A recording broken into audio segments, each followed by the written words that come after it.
Thank you very much. And you can submit if you are on the verge of completion. So I am starting with the presentation first. Let me go to the presentation. So we have taken up this particular session on two important instructional techniques. One is the project work, another one is the problem-based learning. Just to give you why project and problem-based learning are required, if we try to look at the employment scenario, and you see here, as far as the graduate engineers are concerned, the industry finds that 57% of them are employable. And if you go to the diploma, that is the polytechnic education, comes to be the lowest with 27% here.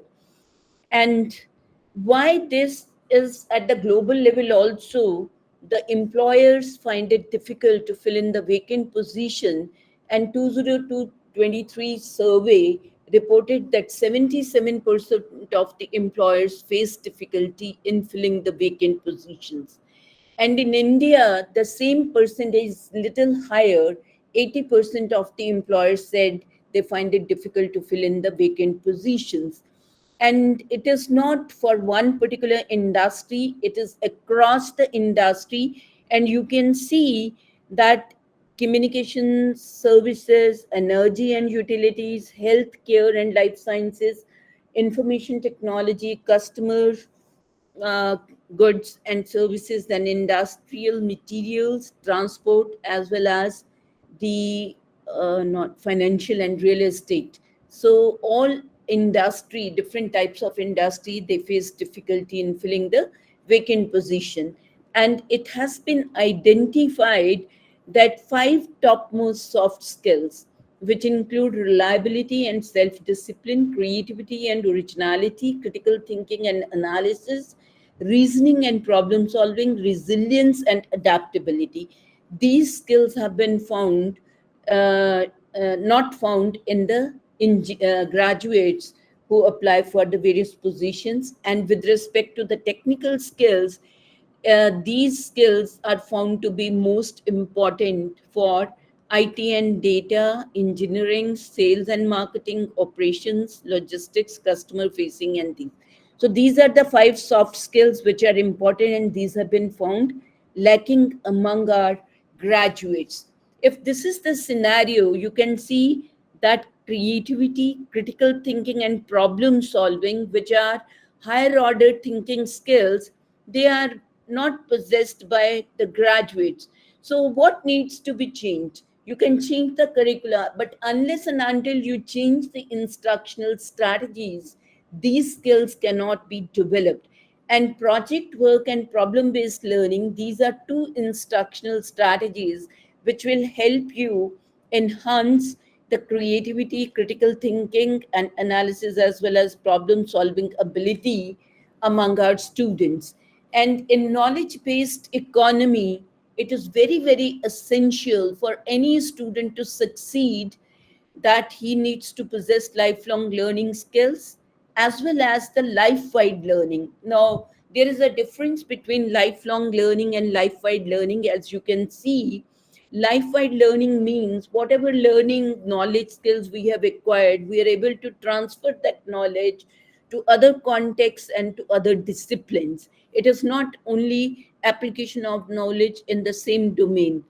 Assuming greater personal responsibility for one's own learning, and also to learn from the multiple sources and resources, because today at the click of the mouse the person has access to wide knowledge which is available across the globe.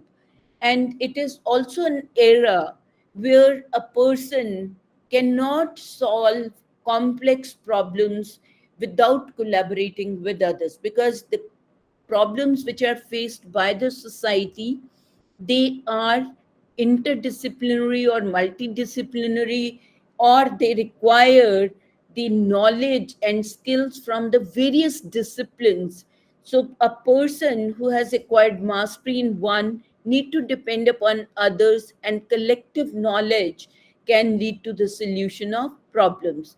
And this is what we see there, learning to adapt to the new situations, because unprecedented changes are taking place in the economy, and there is need to solve the problem. So this is what is expected of our students if they need to succeed in the knowledge based economy.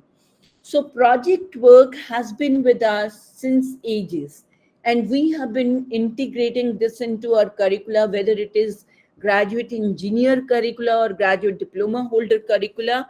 And there has been major project work which has been taken up by the students in their final year, or 6 months or 1 month or 3 months, depending upon how much time we are able to provide to our learners.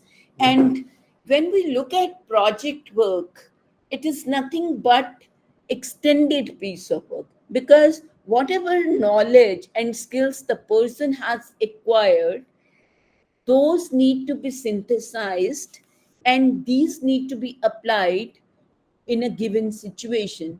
And the time period may vary from a day to the year depending upon the complexity of the project. And the project work can be done by students individually or in groups. Normally, when we take up project work, it is more of the group activity which is being taken up, and this can be of varied nature. You can ask a group of students to study a particular situation, going to an industry, making an in-depth study of the industry, or you give assign a problem which they need to solve, or you have assigned a theme, that is they are only interested in how enterprise resource planning is being carried out in manufacturing industry, or they may be creating some new object, creating a new technique, creating a new tool, creating a new part of any machinery, or they may be innovating to come out with an artifact or a product in their own area of specialization. So when we look at the project work, this is actually developing, provide an opportunity to develop large number of soft skills which are expected of the students. And you can see here, Houghton 1985 said that first thing which a project offers an opportunity is creativity. So the students are able to provide some original idea, some original solution, a novel solution which is worthwhile and lead to solving a problem. It enhances the commitment, because project work, there is a definite start and definite end. So unless and until the students are committed to solving or accomplishing the project, they'll not be able to do the needful. So commitment is there, problem solving skill, and there are number of problems which a person comes across. So the person needs to show the perseverance, remain committed to the task, and accomplish it. So problem solving skills are also enhanced with the help of the project work, and learning to learn. That means he tries to organize his own thinking and learning and take the responsibility. If the student makes a selection of the project, then he owns the responsibility of accomplishing that. Then decisions, because throughout the project work, a number of decisions are to be taken. Which problem is to be taken, what resources would be required, how much time would be required, scheduling of the project is, who will take which responsibility, decision has to be made throughout the project work. And provide opportunities for communication skills and cooperation also. This we can see, because when a project is being undertaken and a group of students, they join hands, so cooperation is very much needed. Individual responsibilities need to be shouldered by each student in the group. And it helps in, because they are communicating with each other, they need to communicate with the outside agency. Maybe if a research project has been taken up, or the student go to an industry and make a case study for that, the communication skills, well, or when they provide a report, written communication skills are enhanced. And when you take a viva voce at the end of the project, again, it leads to enhancing the communication skills. So, number of soft skills are developed with the help of the project work.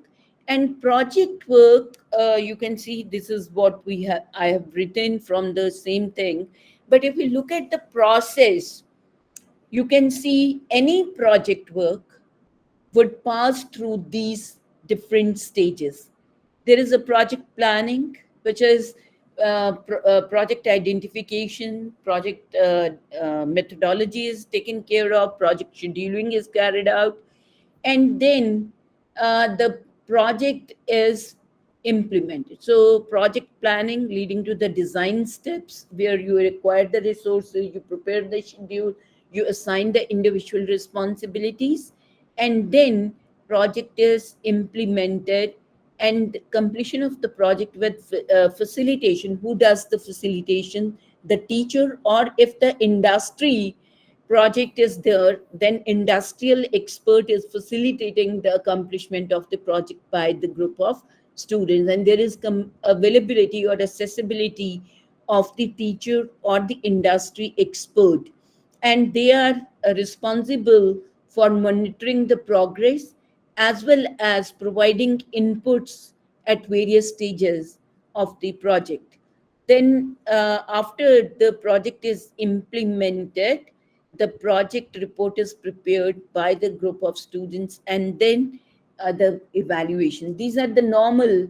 Evaluation is also throughout the various stages, which is, you can call it as a formative assessment of the students, so that they should not go haywire and they are able to accomplish the project goals and objectives within the time frame which is available. And summative assessment is taken up once the report of the project is submitted. Now, or you can put it simply: selection of the project, planning for a project, implementation, writing a report, and presentation. Many cases, the presentation is also asked. Now, looking at this, let me go back to what is important and why do we need to pay attention to the kind of projects which are being taken up by our students. Now, this was a question which the very second question here, and by this time I've got 28 responses.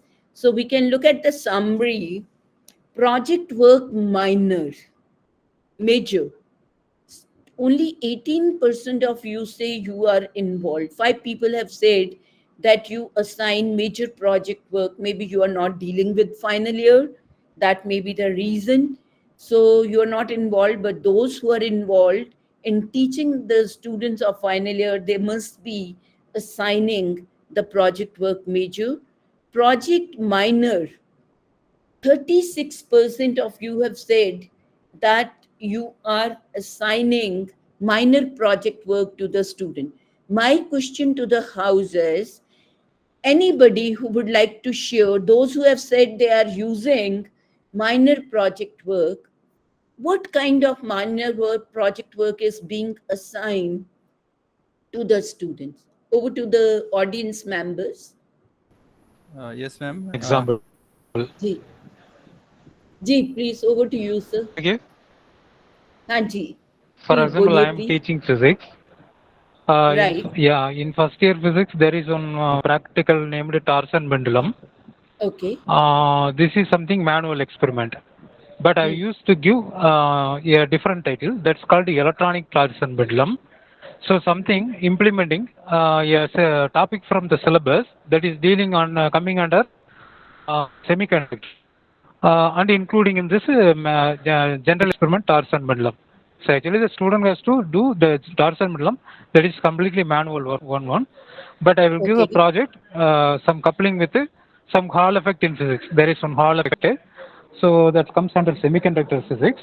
So I will Okay. link this Tarzan pendulum with that Hall effect With the and minor use to give project. This is one example. project. Yeah, this is Right. minor project. So this is Right. something like involving two different topics. So Okay. that is mechanics with the semiconductor physics. Okay. Okay. Thank you very much. Any other example, if you have? Hello, ma'am. G. Am I audible? Right, you are audible, sir. I am from this Pinnacle Promo Engineering from Mechanical Engineering Department.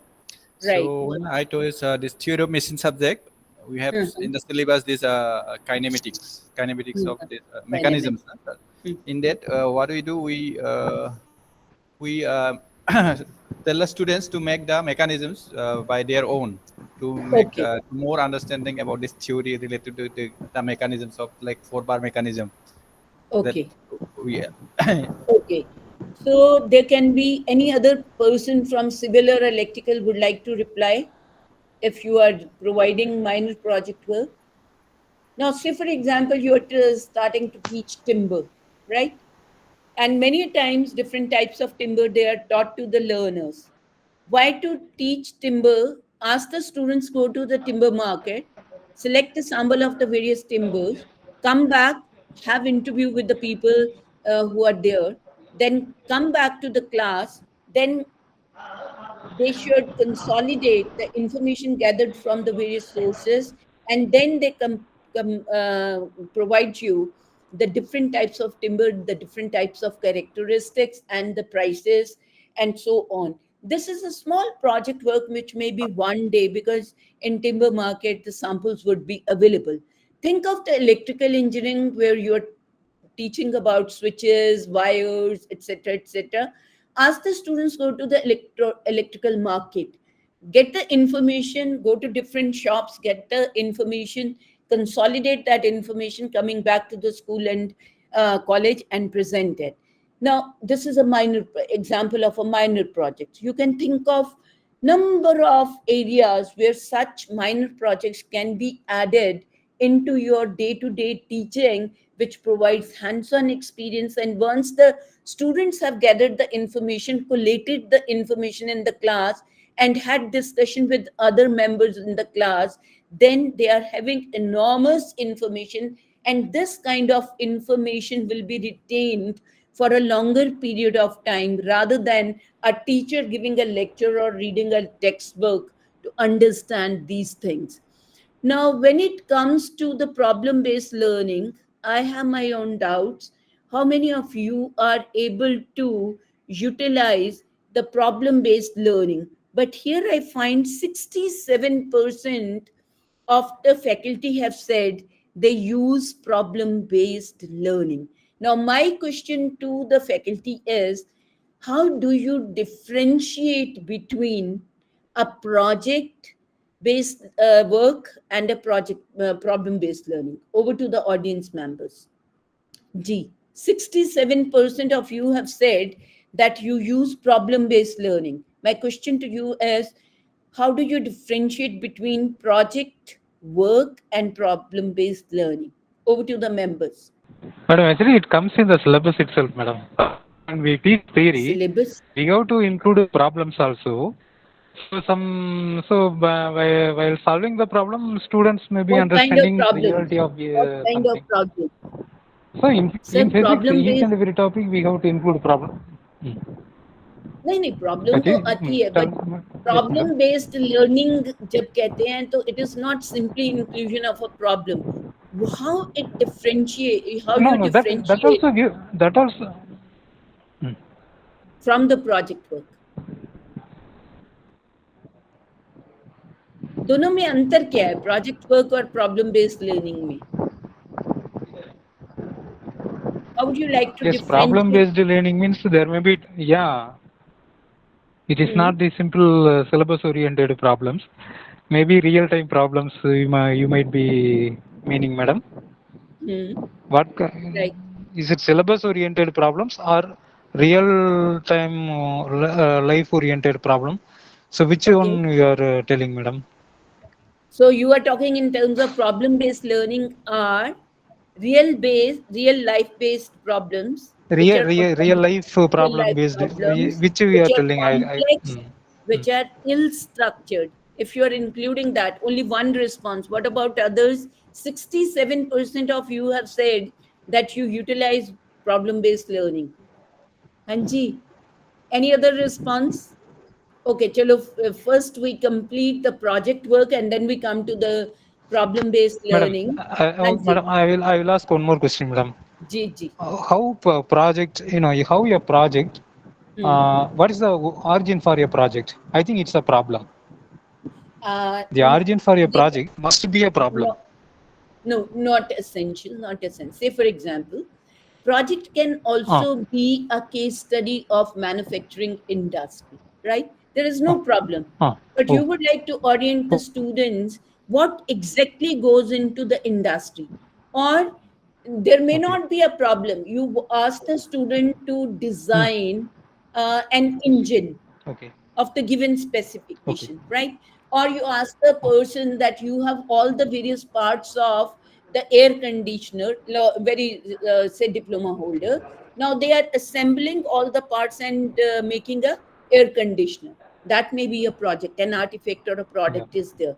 Or you are asking a student that, okay, you design a website for a given website for a company, for an institution whose details are given to you, right? So it may Yes, sir. not Yes. essentially be a problem. But in case of problem Yes, based sir. learning, the very first step is it starts with the problem. It starts with the problem. I'll go for elaborating the differences between the two. Let's finish first the project work. Now, I had certain statements given to you, and I wanted your reply on that, right?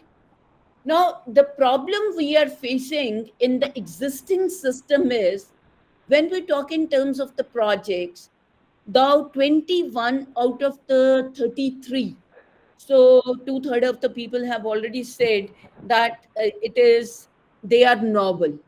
But in reality, when we have analyzed the problems, the projects which were taken up, many times we found that these were repetitive in nature.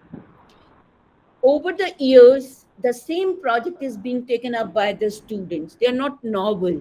I don't know. This is what the analysis. Four of you are neutral, you are not sure of, and four of you have said that projects are not, uh, you disagree with this, projects are novel.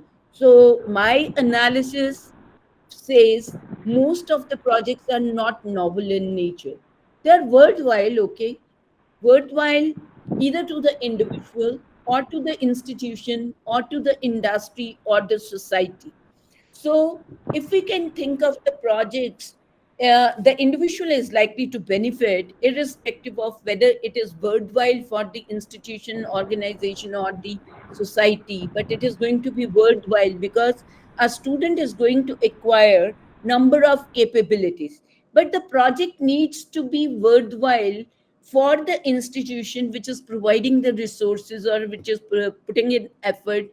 So, or maybe it solves a problem of the society or the industry.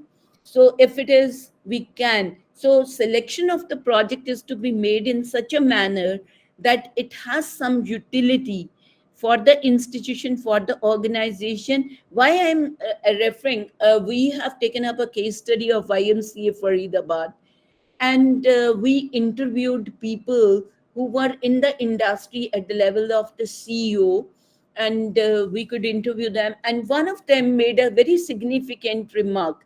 He said that being a student of YMCA, when I go back to my institution, I still see some of the air conditioners which we built with our hands still working in the institute. Now, see the kind of affiliation, a sense of belonging, and a sense of pride the student had, who is now a CEO of a very good company. So, worthwhile for the institution. And if your students are able to solve a real life problem of the society or the industry, then there is more, I would say, utility of that kind of a project. So, four and three, seven people don't agree with us that all the projects, so there are projects which do not have any value for uh, the society or the industry. And again, majority of you have said problems projects are selected by student. Again, difference of opinion here. Our analysis at one point of time said students bank upon the teachers lot, and if they're not able to select again and again, they'll go back to the teachers and ask for, and in many cases teachers provide a list of projects, and from there the students make a selection of the project. But the initiative of selecting a project must come from students. If they select the project, they'll own the responsibility of accomplishing the project. Then lead to solving some problems. uh, Lead to solving some problems. Okay, 31 of you say so. Actually, problem, if it is a problem based, then it must be ending with solution to the problem. Repetitive in nature. So, देखिए 19% of you have agreed with this statement. So that means you contradict the very statement, the first statement, projects are novel. And here we are saying projects are repetitive in nature. So what I said was is true. Projects are submitted in here, देखो 14% of you say, and you accept this, that students are not actually carrying out the projects. They submit the ready-made projects bought by from the market, or they give it to, there are many expert services which are available nowadays, and student pay for that and bring the ready-made project and submit to the institution. Now then the purpose is defeated. So that's why All India Council for Technical Education at one point of time made a rule that all project work need to be accomplished in the laboratory or the workshop of the institute, so that it can be totally monitored by the teacher, and teacher remain accessible to the students for any guidance and support that is required, and teacher can also assess the project progress from time to time if it is being carried out at the institute premises. And even if it is carried out in the industry, then there should be some designated person who remains accessible to the learners and provide guidance, monitor the progress, and also is involved in the evaluation of the project.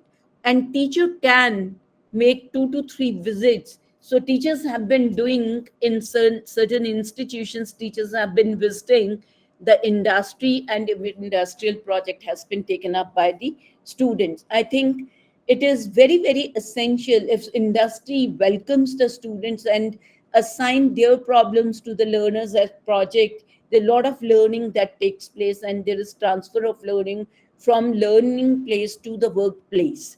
Then projects are with the capabilities within the capability. This has to be ensured, because when we form groups of students to undertake the project, then projects normally require application of the learned knowledge and skills. Whereas the problem based learning, you don't provide much knowledge and skills to the learners. In the process of accomplishing the or solving the problem, the students indulge in independent learning as well as social learning or peer learning, and then they are able to solve the problem. So normally it is seen when project is selected, the teacher or a team of teachers need to assess whether the students would be able to uh, accomplish the project or not. That's fine. Then it is institute resources are taken into consideration. In a number of cases, what we have experienced visiting the polytechnics and the engineering colleges, that many a times it is left to the students. So they try to procure the resources from market, from the community, from other sources, industry, and so on. Sometimes these resources are not available. And here I find that 2 and 3, so 5 people are not in agreement, 3 are neutral, and 2 are in disagreement.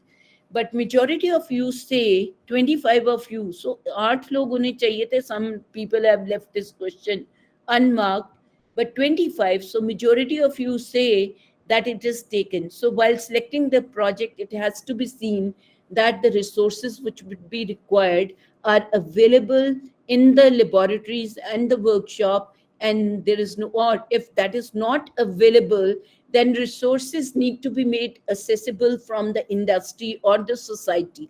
And this is very important, and 23 people have agreed that this is being done while selecting the projects for the students. So that has to be ensured. And students select their own groups. Now here there can be points in favor or in against it, because when students try to group themselves and select people, it may happen that all the people are the people who possess similar skills, but not the complementary skills. What is needed is that while we constitute form groups of students, it must be seen what are the requirements of the project, who is very good there. If it requires any laboratory kind of a setup of experiment, making observations and records, it must be seen, sorry, it must be seen that that students who form a particular group have complementary skills. Somebody who's good at setting the experiment, making the observations and records. Another person is very good in planning the project. Another person is very good in writing a report. So you have a mix of capabilities as far as the students are concerned. So this must be done, and because the planning stage we have taken up, that understanding your learners is the very first step in planning for delivery of instruction. And if you have collected that information at one go, then you can always say who are the student who is good in this, who's good in this work, who's good in this, who's theoretically good, who's practically good, who is orally good, who is writing, who is good, who is good at communicating with the outside world, and so on. Just on the basis of the requirements of the project, try to group the students rather than giving the flexibility altogether to the students to form the groups, right? So that must be seen. Then when it comes to all students equally participate in completion of the project. So here I find that out of the 33, only 19 of you agree with this statement, and there are 9 people who show there. And this is what our observation is. If there are group of students and you have given the flexibility to the students to form a group, there may be 4 friends who form a group. To accomplish the task, two are simply the silent observer. So all students do not equally participate in the completion of the project work. It happens many a time. So we need to check this. Once the project has been selected, defined, and the various tasks have been identified which need to be performed, then individual responsibility need to be fixed up for the various tasks. So once project tasks are enlisted, then teacher must assist the group to assign the individual responsibility to the 4 students or 5 students who constitute the group, so that individual contribution is there, individual accountability is there. Cooperation to hogi. If they are silent, they are silently cooperating in the accomplishment of the project by the 2 persons. So that what is needed in the project work. This is actually a drawback here. Then all students, if this we have taken up, then teacher remains accessible. Now this is 26 of you have said you remain accessible. 3 of you have said you are neutral, and 1 of you have said teacher remain, you disagree with this. But again, the analysis of our report says that teachers are not always accessible to the students during the project work. Project is assigned, sometimes the teachers remain accessible. So here I would say, if you remain accessible, that's a plus point, because at any point, because while they do the project work, there may be number of problems, number of decisions which are being taken by the students, and they require reassurance of their decision and the problem solution. So if teacher is available, they can be doubly sure of whatever decision, whatever solutions they have found are correct, whatever methodology they have finalized is correct. So it is very, very important that teacher remains accessible, and there is continuous monitoring of the teacher, because if the you are able to monitor the progress, say you have a 3 months project given to the student, you think at the end of 1 month, another month you will assess, the formative assessment will take place, it will not help, because by that time the 1 month is over, or second month, 2 months have passed by. So it is always good that more frequent monitoring and assessment is monitoring is carried out. Corrective feedback wherever it is essential be provided to the learners, so that they remain on track and are able to accomplish the goals of the project. And then it is said that students are able to take their own decisions and solve problems. Yes, this happens, but again, 18 of 19 of 33, they said you agree with this. Many times they depend upon the teachers or the supervisors who is monitoring the work. Now, this is the status. Now, when we look at the project work, you will see all these stages are clear to you, and what needs to be done is clear. The thing is that when it comes to this is see, when we need to evaluation of the project, if we try to share this information with our learners, how they are likely to be evaluated for a project, then some of the components we need to include in our evaluation includes that nature of the project, so selection of the project, so how much effort a student has put in, how many sources of information he has tapped to identify a project, right? How much independent initiative comes from the student, or whether he completely dependent upon the industry expert or the teacher. uh, this is one of the important. This is what I said. If the student selects the projects, he owns the responsibility, he tries to complete the project. Novelty is a very important parameter. So originality should not be repetitive in nature, then he's going simply to repeat the steps. Challenge, how much challenge it poses to the learner. Is it too simple, too easy to be accomplished, or is it require some additional effort? Anything which is too easy to the capability of the learner will not motivate or arouse the curiosity among the learner to accomplish the project.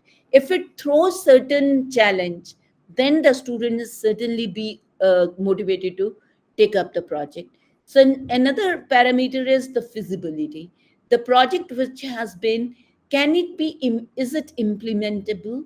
Can it be completed within the time frame which is available? Can it be feasibility with respect to the resources which would be required? Is it large enough or big enough that it requires a lot of financial resources, or the machinery equipment which you as an institution cannot make available, or is it not, it's not available in the nearby community or the industry? Feasibility dimension. So are the resources available to implement the project, or is it the student would be able to complete the project within the time frame available? And usefulness of the project, that is worthwhileness of the project. So then if we are going for planning and designing the project, so next step, Then clarity. Are the students clear of the what is it that is required? What kind of methodology would be more appropriate? Are they clear about the various methodologies which can be used to accomplish the project? And out of that, whether they are able to select the appropriate strategy for planning the project, the methodology for accomplishing the project, then is it relevant to the objectives, goals and objectives which they have set for the project? And is it correct? These are the things which should go. And during the implementation stage, one has to look into whether the students are able to execute the project as per the scheduling of the project which they have done at planning and designing stage, whether they are able to actually carry out those that methodology for achieving the goal or not. Implementation.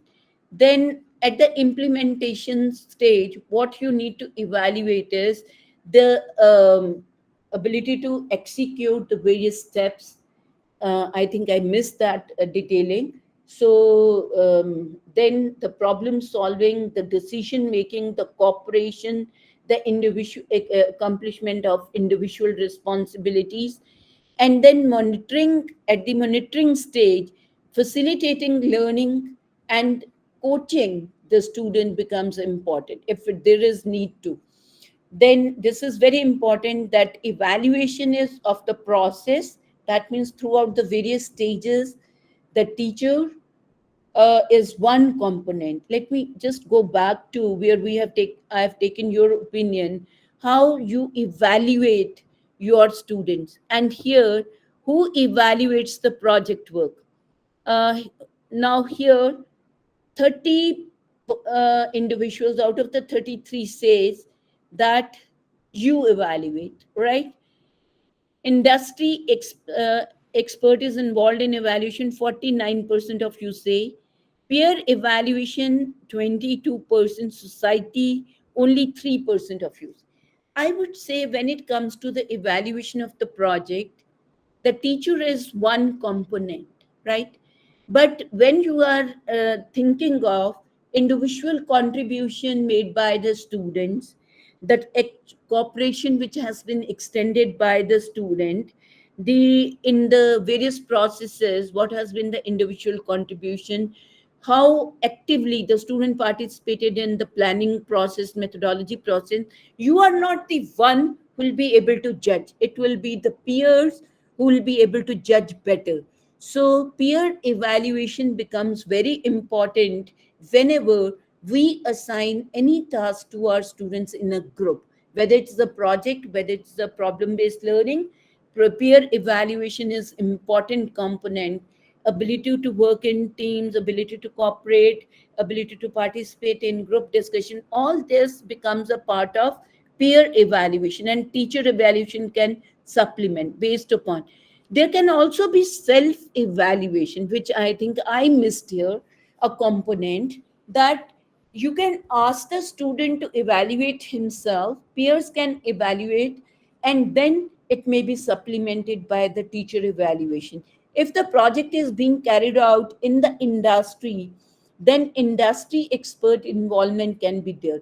Or if the students are doing the project and at the end there is viva voce, project report is submitted and viva voce, industry expert and society, if people have taken up a societal problem, then one or two significant members from the society can also be involved in the evaluation process.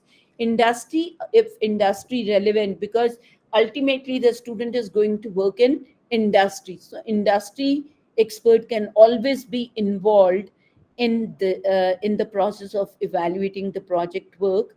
Then these are the four components which you can think of, which need to be evaluated: process, product. If there is a tangible product which comes out as an outcome of project work, then product evaluation is very, very essential. Say, for example, they come out with a part of a machine. So maybe the specification. So they are the accurate technical accuracy of the specification, you must see to it, the finish of the project, the smoothness of the project. Or if they have developed some machine, maybe you are concerned with the efficiency and the effectiveness of that machine. Also, maybe you are also maybe concerned with the whether cost effective had that product or not. You may be interested in determining that. So depending upon what kind of product is the outcome. If it is only a research report, then you need to have a rubric for evaluating the project report, so that there is more objectivity involved in the evaluation of.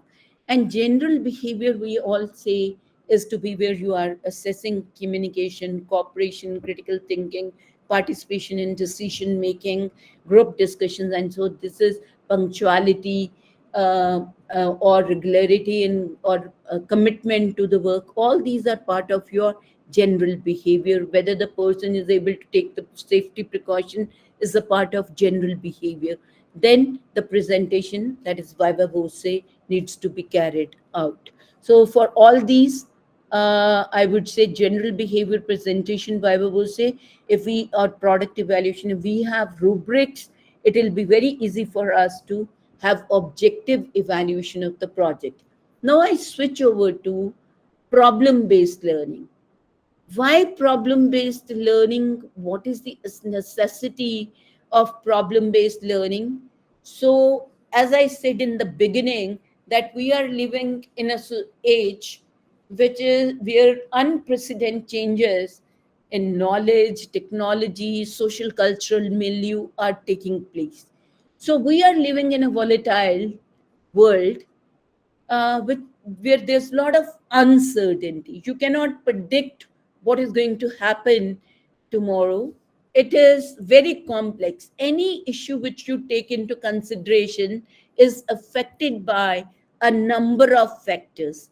So there are multiplicity of factors that determine a phenomena. So it's a complex word, and that's why there is also ambiguity, because complete information many times is not available to the individual. If we are living in this age, then we are surrounded by multiplicity of problems.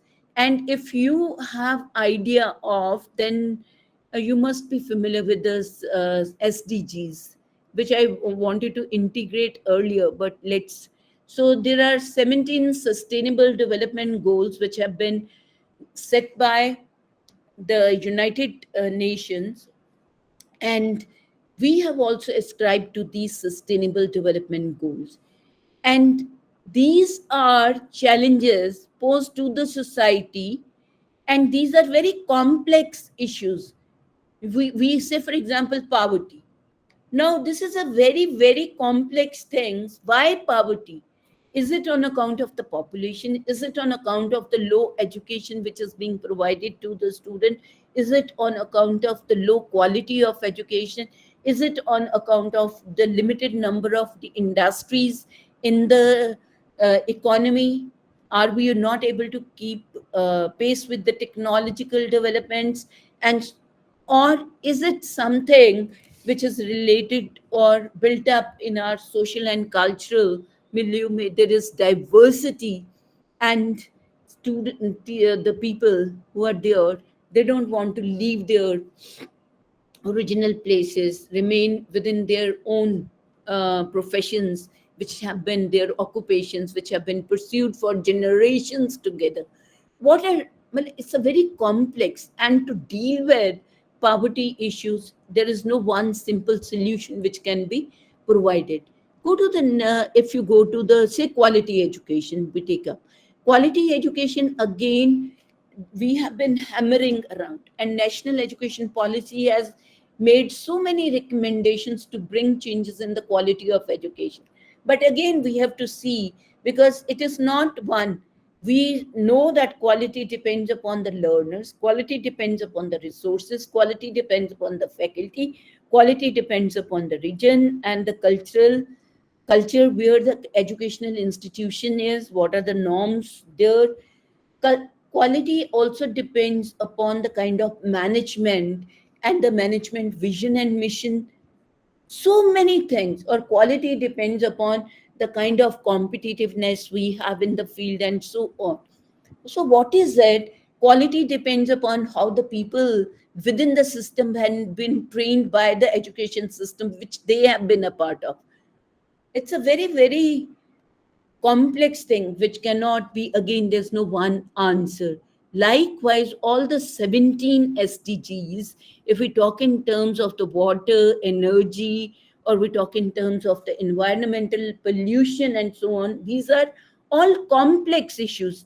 And the if you look at the progress which has been made on the sustainable development goals, the latest report says that we have shown some improvement in as far as the quality of education is concerned, but still there are major challenges which remain to be met. So one area, if we are so many problems we are living with it, so can this problem be a starting point for learning? Likewise, you are might be familiar with the grand challenges which have been National Academy of Engineering has stated for the 21st century, and there's an overlap here. You can see these challenges are part of your sustainable development goals also. Now, if we see, then problems exist everywhere, right? So, can this problem be the starting point for any kind of learning? Whereas, in case of projects, what happens? You have already taught, you have provided the knowledge, you have provided the skills. Now that knowledge and skills are synthesized and applied in accomplishing a project. But in case of problem based learning, the learning starts with providing a problem to the learner, and they that becomes a starting point. And I'll go to the process and the problems. Here you can see this problem based learning is a student centered, as project work is also student centered, because here a group of students is working in collaboration with each other to find solution to the problem. And the role of the teacher here is not that of providing information or giving lectures or demonstrating certain things, but the role of the teacher is as a facilitator. What is a facilitator? That he is to design or create a learning environment where the required resources are made available to the learner, and at problematic points the teachers come, guide, mentor, coach the students with respect to that particular problem area. And the whole process is where the students are setting their own learning goals. They set what needs to be learned to solve the problem. And thereby, they are not only depending on what they previously know, but they also identify areas of learning, of additional learning. That means what, in addition to what they already know, need to be learned. And then they individually set their learning goals, go for independent learning, come back to the group, and then they learn from their peers also. Whatever the other person has learned, they share with each other. There's a lot of peer learning that takes place in case of problem based learning.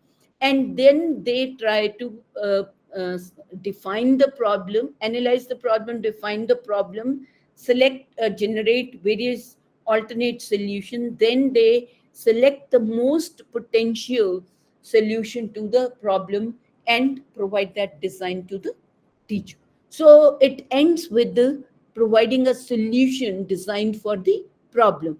So it can be said that problem based learning is an instructional learner centered approach, or you can also say this is a where it can be embedded into the curriculum for a particular course. Now, as we have listened to the professor from the physics, he said problems are given in the curriculum itself. So themes are available in the curriculum, and you can orient the learning of the learner with respect to those problems by assigning those problems and allowing the learners to set their learning goals. And this may involve maybe conducting research, or it may be integrating the theory and practice and applying the knowledge and skills to develop a viable solution. And some of the characteristics, let's go to characteristics of problem based learning are that it is the whole focus is on the problem. That is the starting point. And on the basis of the problem you assign to the learner, they try to determine what they need to learn. So it is not what they have already. So they try to identify the gaps between what they know and what they should know to find a solution to the problem. And they determine their own goals of learning and then prepare themselves. This is also where it is experience learning, because a student is involved in a real life problem. It is a very a problem which is faced by the people, faced by the industry, and this is providing first hand experience to the learner in finding solution to that problem. And it involves number of activities. The problem is interdisciplinary in nature. You cannot find solution to ill structured or unstructured problems, because there can be number of solutions. So maybe you cannot simply have the solution based upon your disciplinary knowledge. You need to have the other disciplinary knowledge and skill to find solution. Now, say for example, when we take an example of pollution, air pollution, so there can be multiple reasons. Maybe the design of the engine, the kind of fuel, the psychology of the individual to use individual vehicles. There has been a policy of sharing the vehicle, but we are not doing and making utilizing that. We prefer to go independently. So here comes the attitude, behavior of the people, why they need to go in use individual vehicles. So maybe psychology, or maybe people say that once you are an individual you behave differently, and once you are in a group you behave differently. So maybe you need to understand the psychology, the group dynamics of people, why they behave differently when they are individual or when they are in group. Mob mentality is altogether differently. There may be cultural reasons why certain problems exist in the society, why people are not able to switch over to a modern way of living, why there are cultural reasons or there are beliefs. So if cultural reasons are there, are we concerned with understanding anthropology, or we are cultural issues, cultural beliefs, and so on? So it requires maybe interdisciplinary learning. Then it is exemplary practice, because ultimately the problem based learning leads to planning a solution to the problem and developing a mastery of the content, because it is all where a student is motivated to find solution to the problem, and he is involved in self-directed learning, which is also accompanied by the social learning, learning from peers. And it is group based learning, because a small group of people, 5 to 8, they are involved in accomplishing a problem based learning. Now this is what in a I found this in book written by Tan 2002, which clearly speaks of the process which is involved in the problem based learning. So here you can see that the very first step in problem based learning is that students are posed with the problem, posed with a problem. So a scenario is built up, or a case is built up by the teacher, and the students need to analyze that scenario or a case to identify the significant problem. So the very first step is meeting the problem. So it involves that all the students who form a group, they are provided with a problem scenario or a a context in which that problem exists. And they, when they face the problem, they find out how they can and what this problem requires, what kind of knowledge skill this problem requires. So they start setting up, identifying the gaps between what they know and what they should know, and then they set their learning goals. They go for self directed learning. They again meet, they analyze the problem, try to find out what actually is the problem. And again, they find out what are the learning issues, what still remains to be learned. So it is interspersed with self directed learning. When they are not meeting, it is self directed learning which is taking place. And then once they learn, acquire the required knowledge skills, then they try to find out, they set the problem analysis, they have learned the additional knowledge skills. Now they try to find out what could be the different ways of finding a solution to the problem, and then what out of these is the potential solution to the problem which can be implemented, which is worthwhile. And then they reflect back on the various alternatives which they have, or the solution, the potential solution which they have generated. And this is followed by, again, when they go back, they again reflect on, self-directed learning again takes place. Then they present the solution, and simultaneously they are involved in gaining further knowledge, further clarification, and finally they are able to integrate the knowledge, and which is then presented and evaluated. So these are major steps which are involved in the problem based learning. Now you can yourself see the difference, that in case of project work, there is not much emphasis on the problem itself, first thing.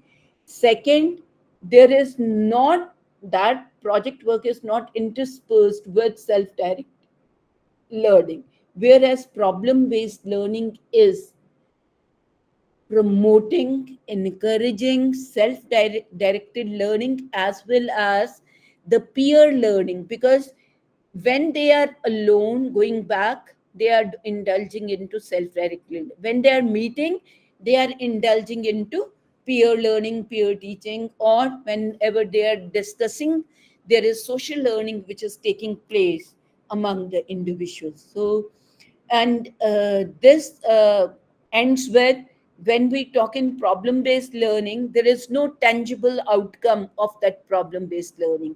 There is a planning for the design of a solution is available, but there is no tangible out product at the end of problem based learning. A project, it can be extended depending upon if the problem you have given is real and you have the resources, you would like them to implement and validate that solution, then it may be implemented. That is a further step going ahead of the problem based learning. But problem based learning ends with the solution to the problem, right? And here I would say that you can also see here again, this is another way of explaining, but all those processes are the same. Now this is one example which has been quoted in the book itself, which says there is humanitarian problem on building an orphanage in a place of extreme temperatures. So it's a multidisciplinary learning which is required. It may require knowledge of mathematics, knowledge of geography, knowledge of language and writing skills. It requires life-wide skills. Why it has been life-wide skills? Because these are transferable skills.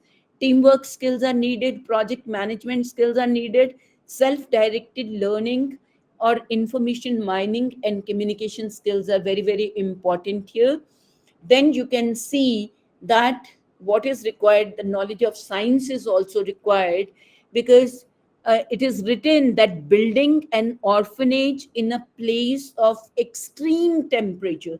So, knowledge of heat transfer, properties of materials, that knowledge would also be required.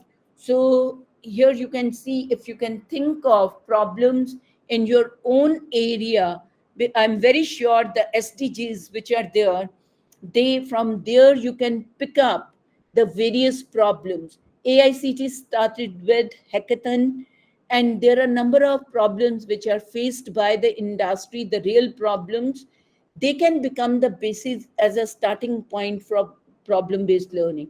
You can also involve your learners of first year, second year to go to survey the community around, and they can identify their discipline related, say civil related problems, electrical related, mechanical related problems which are faced by the people in the nearby community. They can identify, or they can go to the industry and find out what is it that electronic industry, what are the major problems being faced by the manufacturing unit, by the quality control unit, by the HR unit, and so on. You can think of variety of aspects where problems can be identified, and they can be taken up.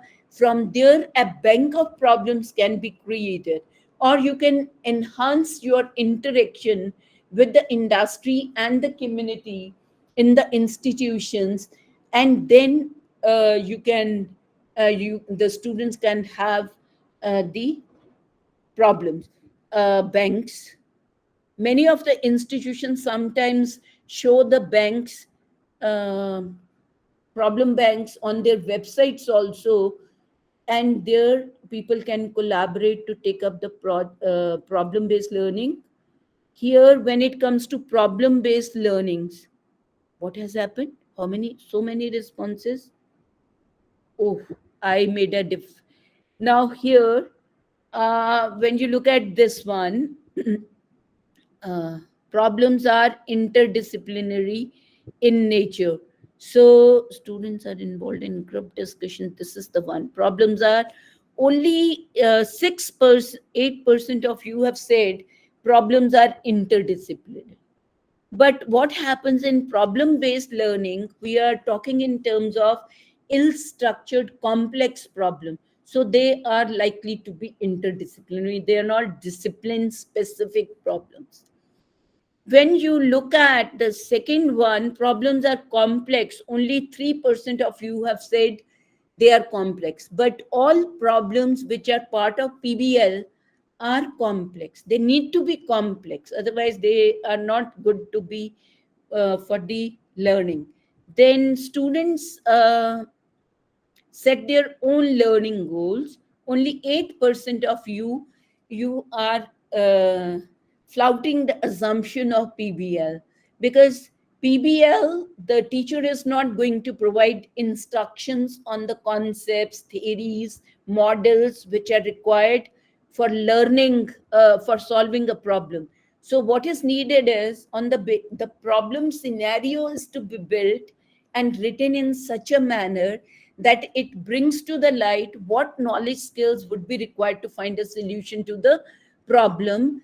And then the students need to set their learning goals, and those are need to be monitored by the teacher, that are they in line with what the students need to learn to find solution to the problem.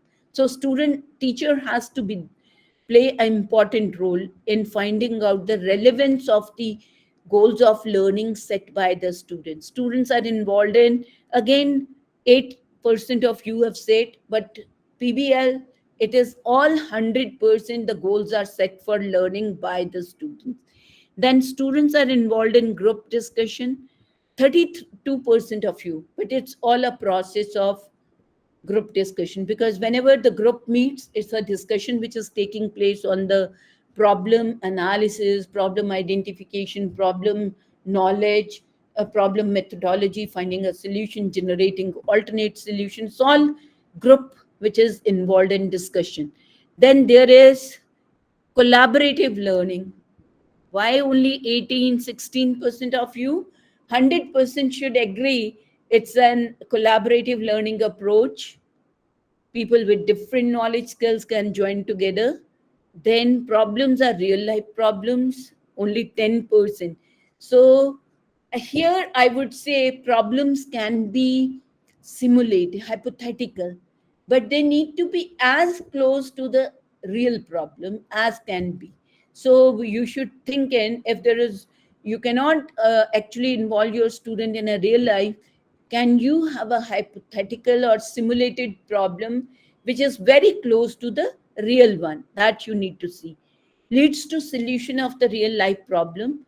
So always it should be. So why 10?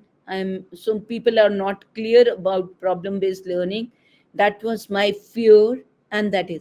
So ultimately, only 3% of you say it leads to mastery of content, because problem based learning is where the students are setting their learning goals. It is more oriented towards self directed learning and peer learning. It leads to deeper understanding of the subject matter and leads to mastery of the content matter. So it is, again, I find that only 3% of you have said. And when it comes to evaluation, again, I would say all four plus self assessment by the learner. So all the five. So that means teacher, industry, peer, and the society, as well as the individual himself. Five of them should be involved in the process of assessment of project as well as problem based. I think दोनों में project लिखा गया, but this is problem based learning. So all the five needs to be involved. So I stop here. Over to the audience. Any questions now? Anchi. Acha, somebody has written, please explain peer evaluation. Peer evaluation is that we are 5 members in a group. So each member is evaluating the performance of the other. Now, say for example, project work. I said they say there are 5 members who have taken up the project. So A, B, C, D, E. So A is being evaluated by B, C, D, E. B is being evaluated by A, C, D, E. C is evaluated by A, B, D, E, and self-assessment is done by the individual, and then teacher evaluation. Maybe you consolidate. The teacher banks his final assessment of the student's performance by taking self-assessment and the peer assessment. And for that reason, we need to have rubrics for project work, rubrics for the problem-based learning, for peer evaluation. What aspects will be evaluated by the peer, right? Teacher may not be in a position to judge each and everything because he's not with the group all the time, but the students remain among with each other. So it is peer evaluation. I hope, Mr. Dushyant, your question is answered. Ma'am, there is one question in the chat box. Yeah, Professor Bala Subramaniam has written that. Let me just read that question. He has written, Madam, project group selection is done by student or teacher. Which one is better? Better is that whenever you form a group, it should be based upon the capabilities being possessed by the students. So you should look into that. You have students who, what is the task? That's what the point I emphasized in the discussion also, that if you understand your learners, you know their capabilities and potential. So see what are the requirements of the project. Does a project require collection of data from the community members, interaction with them? Does a project require carrying out a practical work in the laboratory or the workshop? Project requires writing of report, that is very important. Project requires the deep understanding of the subject. So try to find out who are the people who possess these various competencies, and then try to form the groups based upon the competences of the students rather than simply going by allowing the student to select the students at random. जी बताइए. Yes, madam. Actually, you gave a lot of information, and you said about that ready-made projects and all by students. For example, engineering students or any graduate student going for ready-made projects and all. And you said so many things for higher studies. What about our school education, madam? Are they really developing thinking ability of the student? Actually, we have to bring a change in school level. For example, in elementary There's school no, level. But we are only talking about graduates or engineering students. This and that only we are talking in India. But what about the school level? In elementary school level itself, they have to develop the thinking ability of the student. That is actually very much missing in India. no, 1 minute, 1 minute. Let's not generalize. The remarks I made are Huh. based on my observation and analysis of my experience for M- 34 years in technical Madam, I education. didn't say. No, no, one minute, I one did not. minute. Oh, No, okay. Oh, another, okay. another. No, no, Yeah. listen to me first. Yeah. Okay. What you are Okay. saying is in our country, there are many diversities that exist. Even in technical education, there are institutions which are performing well. There are Yeah. institutions which are mediocre. There are institutions which are not up to the mark. I cannot generalize. I have only Yeah. taken your responses and I have made certain comments. My observation and Oh. experience I added, right? Oh. What Oh. you have said Oh. is of the Oh. elementary education. Again, I Yeah. would say I am Oh. convinced that schools are doing much better than the higher education system. Why? Oh. NCRT, all those schools which are CBSE approved and attached to affiliated to CBSE, there are certain requirements and the changes which we have proposed in 2014 in technical education, those have already been existing in the school education system. Already the provisions in the education, if you talk about the national policy on education, which was 86, there were recommendations made about student centered activity based learning, so much learning at school, holistic development has been with us since ages. All these are not new things. The question is to the extent they are being implemented. All educational Yeah. That's the thing. institutions are not yeah. I cannot generalize that every institution is doing this. In every institution repetitive projects are, no, I cannot generalize. But there are instances where project work, even at the school level, when projects are given, if those are simple projects, I have seen now they have changed the 11th and 12th syllabus. है ना? This CBSE has made significant changes, bringing in variety of disciplines and so on. So they are giving projects for which the student doesn't have the basic understanding of research methodology, and students are given the research project. There is a gap. Now, what the student is doing, parents are involved, relatives are involved, somebody else is involved, the person is seeking guidance from others. Maybe he or she is not able to do, somebody else is doing, and the final project report is being read by the student and submitted to the Oh, organization. yes. This is what is happening in number of Yeah. cases. Yes. Number. Yeah. So let's not generalize outrightly 100%. No, no, I don't intend to say that.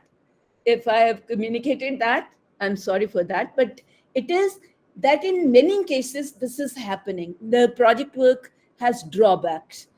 I won't say that all 100% teachers are not accessible. They are accessible, they remain accessible in the colleges. So, not generalizing, based upon the responses of the group and my own observation, made certain comments. Ah, okay, Ji, madam. sir. Okay, madam. Okay. But Fine. my opinion is Okay. that still that only our Indian school education And ji, system has to go for major change. This is my नहीं ऐसा opinion as नहीं of है. now. मेरी मेरी Ah, बात सुनिए. ना ना ah, मेरी बात ah, सुनिए. ah, Our students who graduate, say +2 के बाद, many students go abroad. है ना? ah. You Ah. agree to me? They go abroad Yes. for their higher studies. They Yes. excel in studies. Why? Because those things which are existing outside, they have been trained. Maybe they were, मैं कभी कभी ये भी कहती होती हूँ कि we have become much more lenient in education system. Yeah. We are compromising on rules everywhere. When it comes to attendance, when it comes to internal assessment, when it comes to attendance, punctuality, regularity, assignments, class test, कितनी compromise करते हैं हम? Yes. Why? We have made education much easier for our own students. अगर यही कहीं strict rules हैं, professional education institutions में तो होना ही नहीं चाहिए ना लीनियंसी, इतनी लीनियंसी. अभी तो बच्चे क्लासेस थ्योरी लगाते नहीं है, but private institutions number of, right, again I would say number of compromise on that. Give attendance, allow them to appear in final examination. कैसे, कहाँ गलती है? I think we individual teachers have lot of responsibility, and we need to take stand for somewhere, not compromising everywhere. Quality of कहाँ से आएगी? Quality तो मेरे से आएगी, आपसे आएगी, बाकी सबसे आएगी. If you remain committed to your profession, things would change. Yes. Yes, madam. Isn't it? Thank you so much. Yes, madam. Yeah. Thank Okay, you, madam. Okay. and wish you all the Thank you. best. Thank you. Thank you very much, ma'am.